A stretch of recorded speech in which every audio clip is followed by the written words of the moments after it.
Hello dear students, good morning to everyone. In previous lecture, we had discussed about the introductory part of design of concrete structure, design process.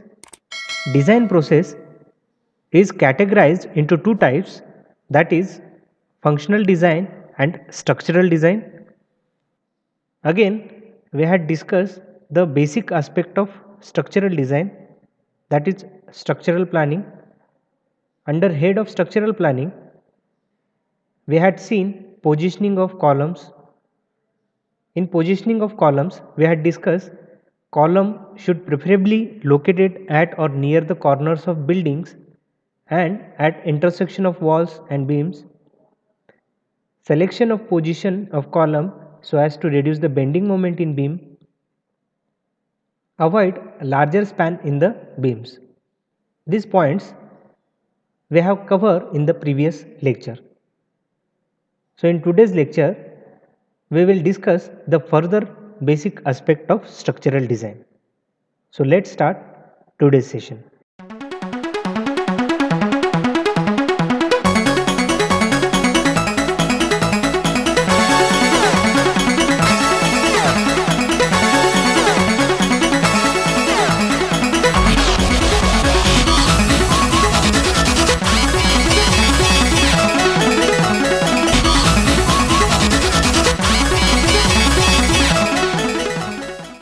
Next one, avoid the larger center to center distance between the columns.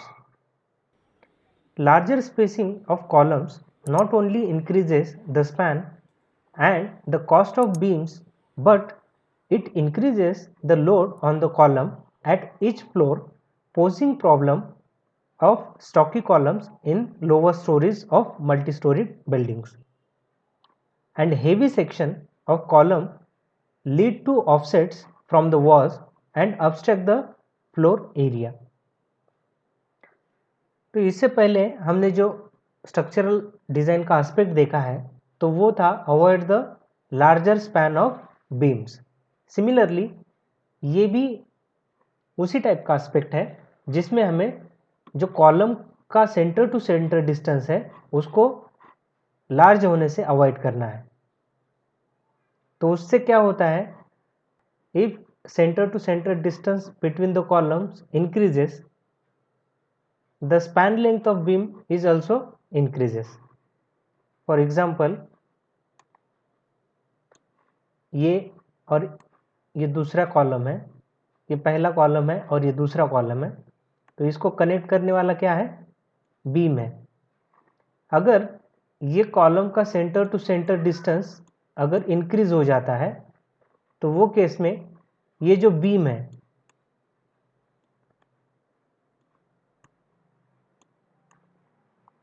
है तो वो भी क्या हो जाएगा, इसका span length increase हो जाएगा.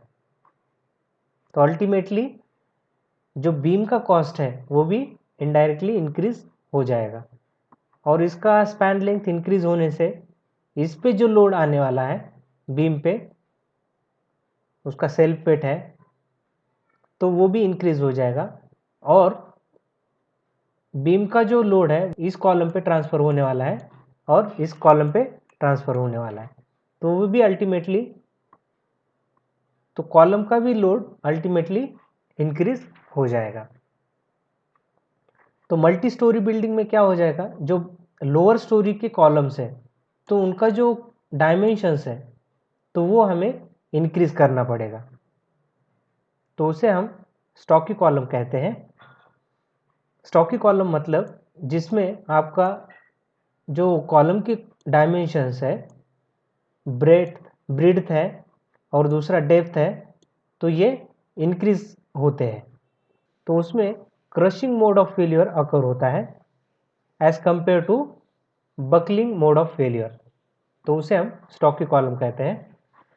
तो स्टॉकी कॉलम होने की वजह से क्या होता है, आपका सेक्शन भी हेवी हो जाता है क्योंकि हमने कॉलम की जो डायमेंशन है वो इंक्रीज किया है. तो उसकी वजह से क्या होता है, हेवी सेक्शन की वजह से ऑफसेट क्रिएट होते हैं और ऑफसेट क्रिएट होने की वजह से वहाँ पे आपका जो फ्लोर एरिया है तो वहाँ पे भी ऑब्स्ट्रक्शन क्रिएट होता है. इसीलिए कॉलम का जो सेंटर टू सेंटर डिस्टेंस है वो लार्ज होने से हमें अवॉइड करना चाहिए। Next one, columns on property line. तो प्रॉपर्टी लाइन मतलब क्या है? आपके प्लॉट की जो लीगल बाउंड्री है तो उसे हम प्रॉपर्टी लाइन कहते हैं। So the columns on property line need special treatment since columns footing require certain area beyond the column and difficulties are encountered in providing footing for such columns। तो कभी कभी क्या होता है, अगर आपका ये प्लॉट है, these are the boundaries of your plot,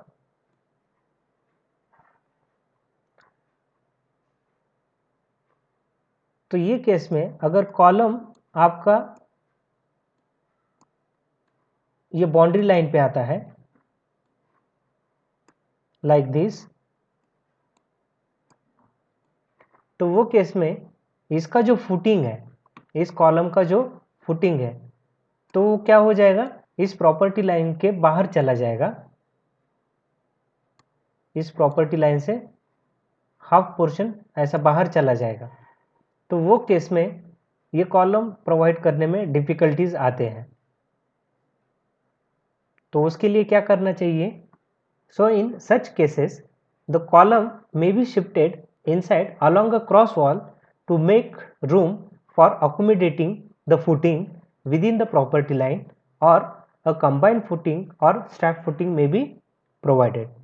तो वो केस में हमें ये जो प्रॉपर्टी लाइन है, तो अगर यहाँ पे आपका कॉलम आता है तो इसका जो फुटिंग है तो हाफ पोर्शन इस प्रॉपर्टी लाइन के बाहर चला जाएगा, मतलब दूसरे के प्लॉट में ये आपका फुटिंग चला जाएगा।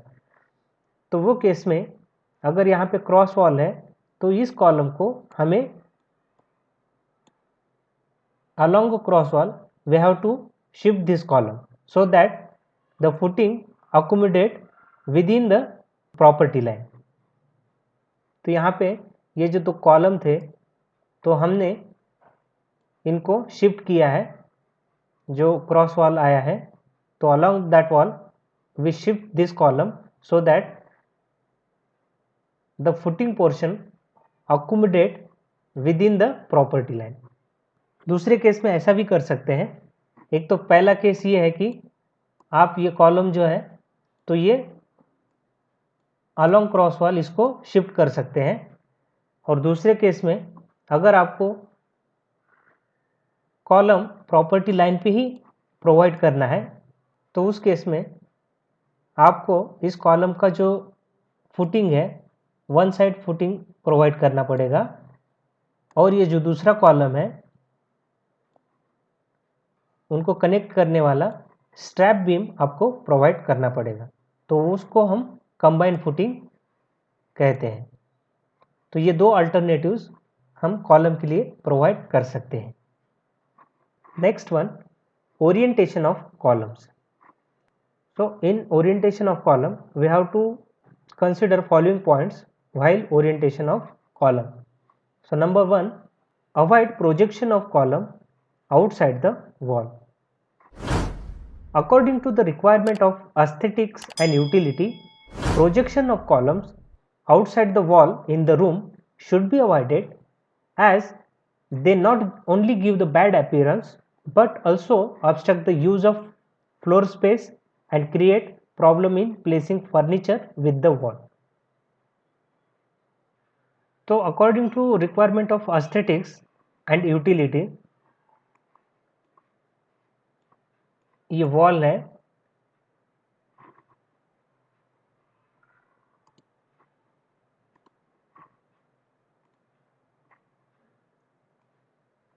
और कभी कभी हम कॉलम का साइज ऐसा प्रोवाइड करते हैं, तो ये जो ऑफसेट यहाँ पे क्रिएट होता है तो ये ऑफसेट क्रिएट नहीं होना चाहिए, इसको अवॉइड करना चाहिए, क्योंकि it will not only give the bad appearance but also obstruct the floor space and it will create the placing furniture with the wall। अगर हमें यहाँ पे कौन सा फर्नीचर वगैरह प्लेस करना है ठीक है, अरेंज करना है, तो वो केस में इस फर्नीचर के अरेंजमेंट को प्रॉब्लम क्रिएट हो सकता है। तो इसीलिए ये जो ऑफसेट है तो ये हमें अवॉइड करनी चाहिए। So provide depth of columns in the plane of wall to avoid a such offset. तो जैसे कि मैंने कहा, अगर ये आपका वॉल है तो विद इन वॉल आपका कॉलम आना चाहिए like this. So this is your column, so that it will not provide any offset or it will not give any bad appearance. Next one, orient the column so that depth of column is contained in the major plane of bending or is perpendicular to the major axis of bending.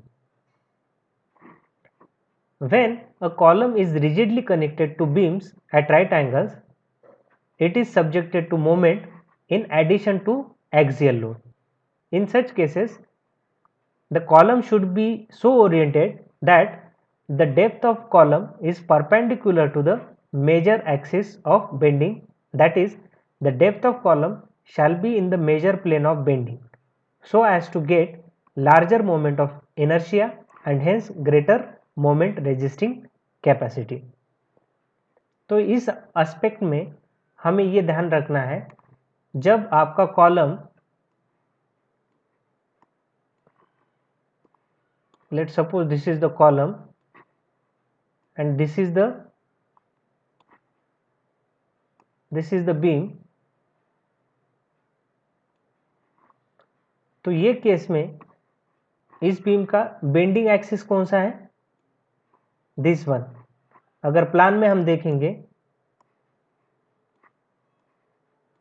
तो ये हमारा एक column है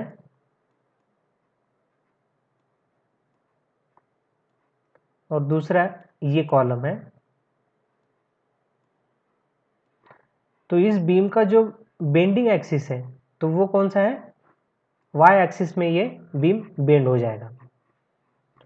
तो यहाँ पे ये जो कॉलम का जो डेप्थ है, कॉलम का डेप्थ मतलब क्या रहेगा, तो ये विड्थ है और दूसरा डायमेंशन क्या रहेगा, कॉलम का डेप्थ रहेगा। तो ये डेप्थ हमें perpendicular to axis of bending रखना है, like this,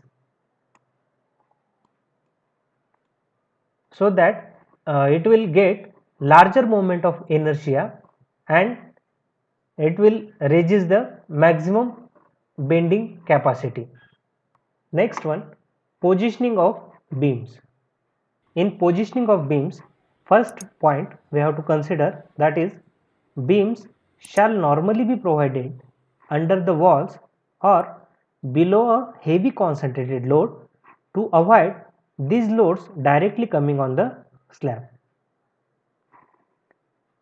Primarily, beams are provided to support the slabs. Its spacing shall be decided by the maximum span of slab. We know that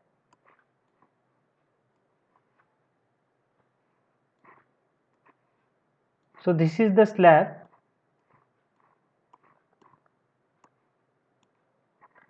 और slab किस पे rest होता है, slab will rest on the beams. So these are the beams, you can say.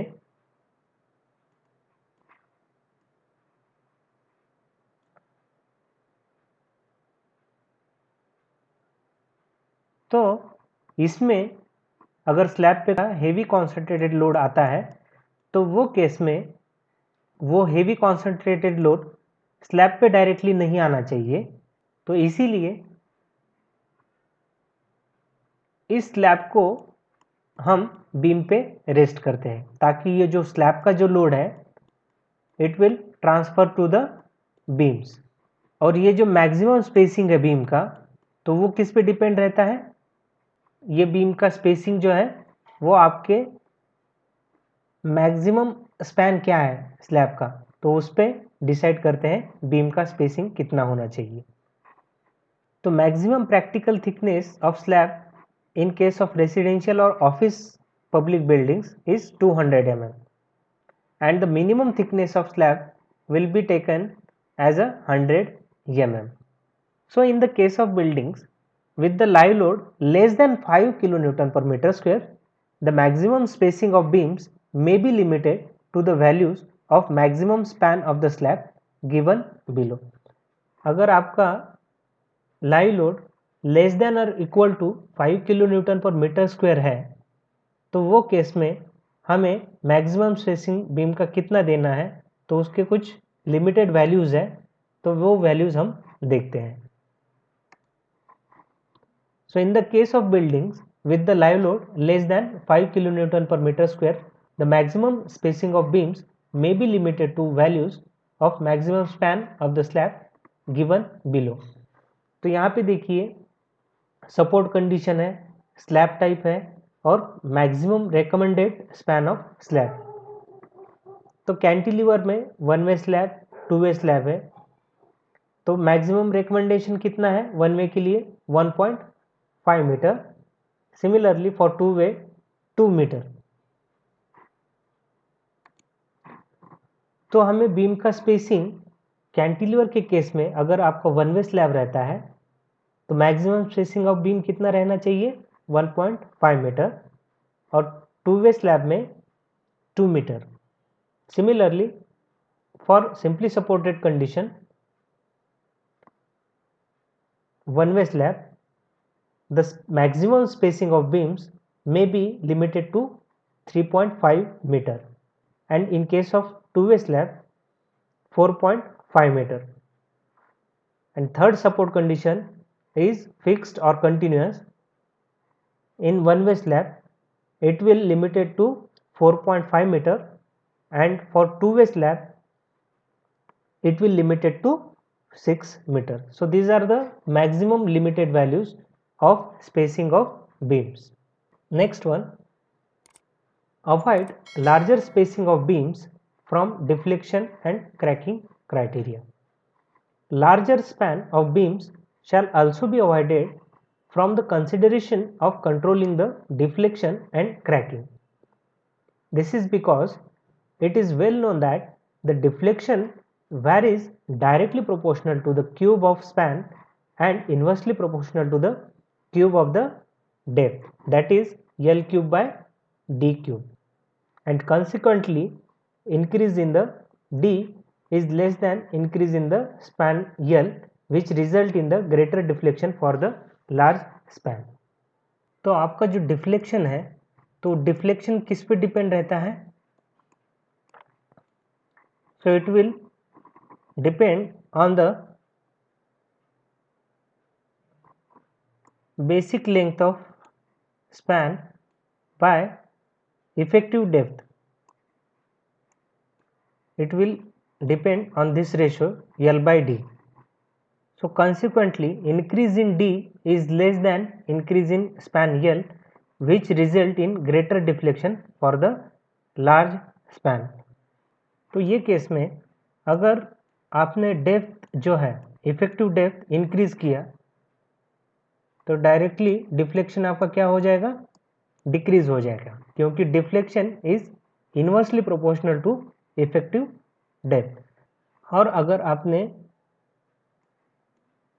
Length increase किया, span length अगर increase किया तो वो केस में आपका डिफ्लेक्शन भी इंक्रीज हो जाएगा, क्योंकि deflection is directly proportional to span length. Next one, spanning of slabs. This is decided by supporting arrangements. When the supports are only on opposite edges or only in one direction, then the slab act as a one-way slab. तो one-way slab क्या होता है, if slabs are supported on opposite edges only, on opposite edges only, so this slab is called as the one way slabs. मतलब जो edges है, edges are only in one direction, that slab will act as a one way slab. When Rectangular slab is supported along its four edges. It acts as a one-way slab when Ly by Lx is greater than or equal to 2. Let's suppose this is a rectangular slab supported on the four edges. These are the edges.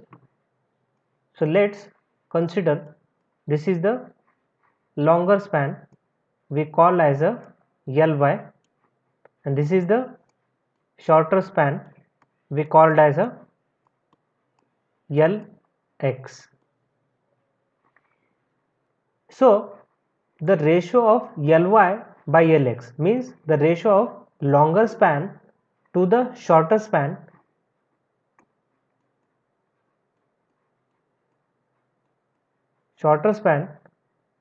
is greater than or equal to 2. In that case, that slab is called as the one-way slab. And if the ratio of longer span to shorter span is less than 2, that slab is called as the two-way slab. Next one, layout of stairs. Initially, it is necessary to know the different parts of stairs and guidelines for fixing their dimension. अगर आपको staircase का layout design करना है तो वो case में सबसे पहले आपको स्टेयरकेस के जो पार्ट्स हैं तो वो आपको मालूम होने चाहिए, और उसके साथ पार्ट के जो डायमेंशन आपको फिक्स करने हैं तो उसके लिए कुछ गाइडलाइंस है तो वो फॉलो करनी चाहिए. So these are the some guidelines to fix the dimension of the stairs. So before that we will understand the different parts of stairs. तो सबसे पहले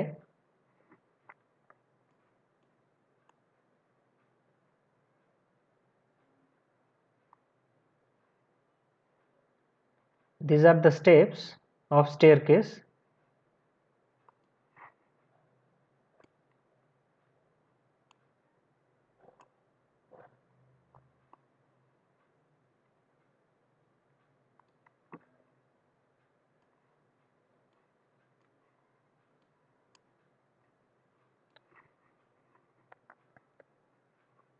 तो ये जो पार्ट है तो इसको हम राइज कहते हैं. This is the rise and this is the trade.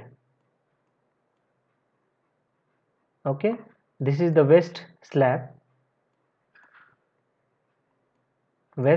Slab, और ये जो है ये मिडल लैंडिंग है, middle landing.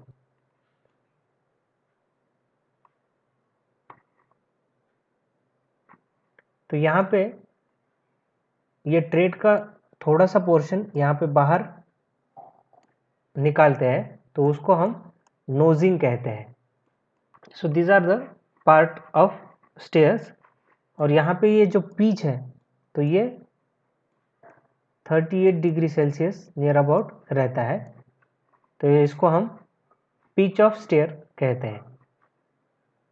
So these are the component of stairs. After that we will discuss some guidelines to fix the dimension of stairs. So first one, the rise R should not be more than 200 mm and tread T not less than 200 mm. तो यहाँ पे क्या दिया है, पहला guideline जो आपका rise है मतलब वर्टिकल डिस्टेंस जो है it should not be more than 200 mm. मतलब ये जो वर्टिकल डिस्टेंस है it should not more than the 200 mm and the tread मतलब this part horizontal part and this tread not less than 200 mm. So for residential building the riser may be between 150 mm to 180 mm. तो residential building के लिए riser कितना होना चाहिए, the riser will vary between 150 to 180 mm for the residential building and the trade between 220 to 250 mm. Similarly, for public buildings, the riser may be kept between 120 to 150 mm and trade between 250 to 300 mm. तो public building के लिए क्या किया है, ये reduce हो गया है। तो राइज कितना होना चाहिए पब्लिक बिल्डिंग के लिए, 120 mm टू 150 mm के रेंज में, और ट्रेड कितना होना चाहिए, 250 टू 300 mm, क्योंकि पब्लिक बिल्डिंग में नंबर ऑफ यूजर्स ज़्यादा रहते हैं as compare to residential building, इसलिए यहाँ पे जो ट्रेड रहता है वो ज़्यादा रहता है। Next one, the sum of tread plus twice the rise should be between 500 mm to 600 mm। और जो हम ट्रेड प्रोवाइड करने वाले हैं या राइज प्रोवाइड करने वाले हैं, तो उसका सम कितना होना चाहिए, the sum of tread plus 2 times of rise should between 500 to 650 mm. Next one, the width of stair for residential building should be between 0.8 meter to 1 meter and for public building vary between 1.8 meter to 2 meter or more। तो यहाँ पे जो stair का width है, तो residential के लिए कितना होना चाहिए, 0.8 मीटर टू 1 मीटर के रेंज में, and for public building 1.8 metre to 2 metre या उससे भी ज़्यादा आप ज़्यादा रख सकते हैं। The width of landing should not be less than the width of stair. Next guideline क्या कहता है, the width of landing should not be less than the width of stair. और जो विड्थ है लैंडिंग का, let suppose this is the dog leg stair,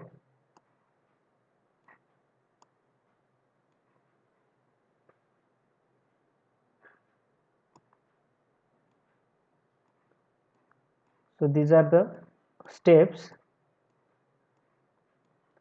और ये है आपका width of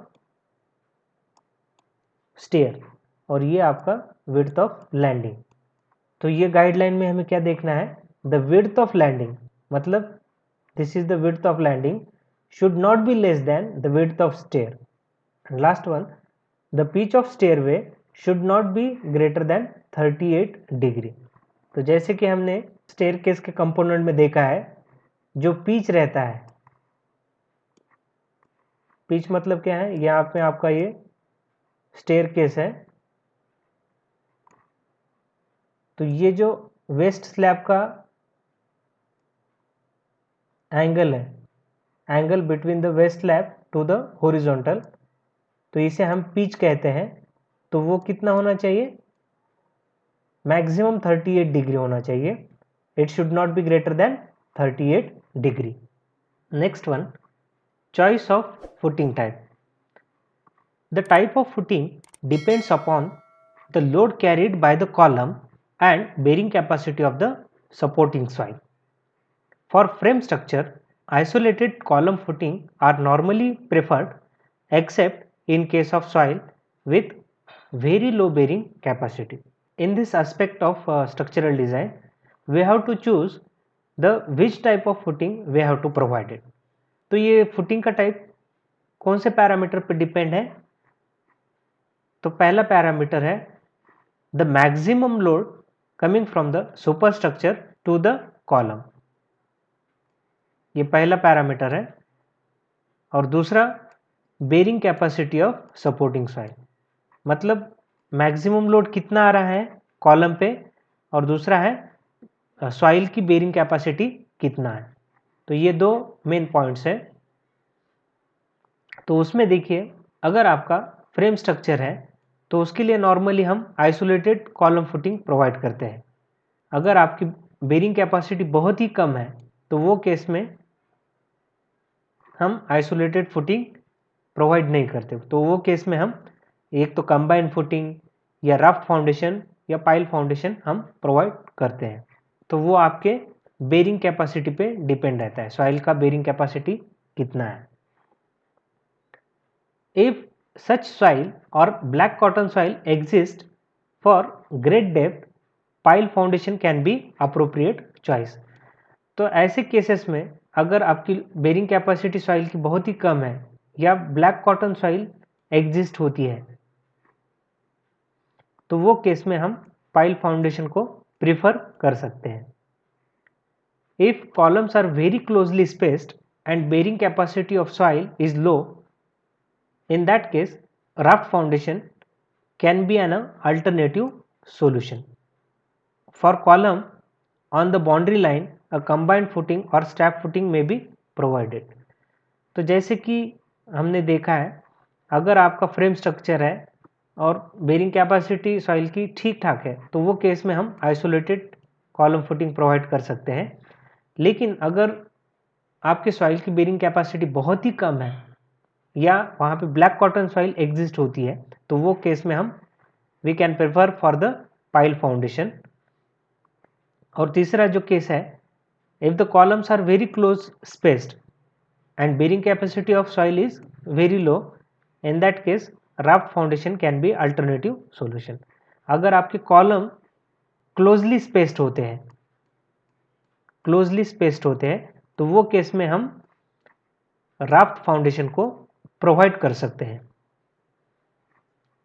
and for the column on the boundary line a combined footing और strap footing में भी प्रोवाइडेड। तो ये पॉइंट हमने देखा है, अगर आपका कॉलम बाउंड्री लाइन पे लाए होता है तो वो केस में हम कंबाइंड फुटिंग प्रोवाइड कर सकते हैं।